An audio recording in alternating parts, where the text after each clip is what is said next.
Pemirsa, memastikan produk pangan aman dan bermutu menjelang perayaan Idul Fitri dan Nyepi, Balai Besar Pengawasan Obat dan Makanan di Denpasar melakukan pengawasan sejumlah toko retail, supermarket, dan distributor.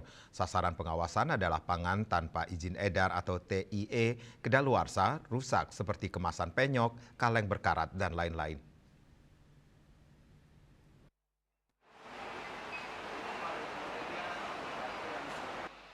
Salah satu supermarket menjadi sasaran pengawasan yang dilakukan Balai Besar Pengawasan Obat dan Makanan Denpasar yang ada di Jalan Tukat Yahya Renon, Denpasar. Pengawasan menyasar produk pangan yang permintaannya tinggi menjelang perayaan Idul Fitri dan Nyepi. Selain memeriksa produk yang ada di etalase, pengawasan juga dilakukan dengan membongkar kemasan parsel yang akan dijual. Sasaran pengawasan meliputi pangan tanpa izin edar, TIE, kadaluarsa, rusak seperti kemasan penyok, kaleng berkarat, dan lain-lain. Namun pada pengawasan di supermarket ini petugas tidak menemukan produk pangan yang membahayakan.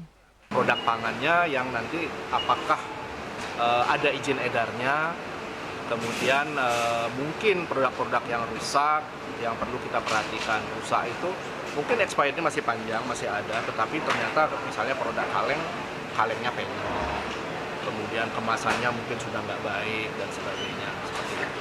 Oke, jadi perlu kita pastikan untuk menjamin keamanan produk pangan yang dikonsumsi, yang banyak beredar, dikonsumsi oleh masyarakat, lebih banyak lagi hari-hari seperti ini.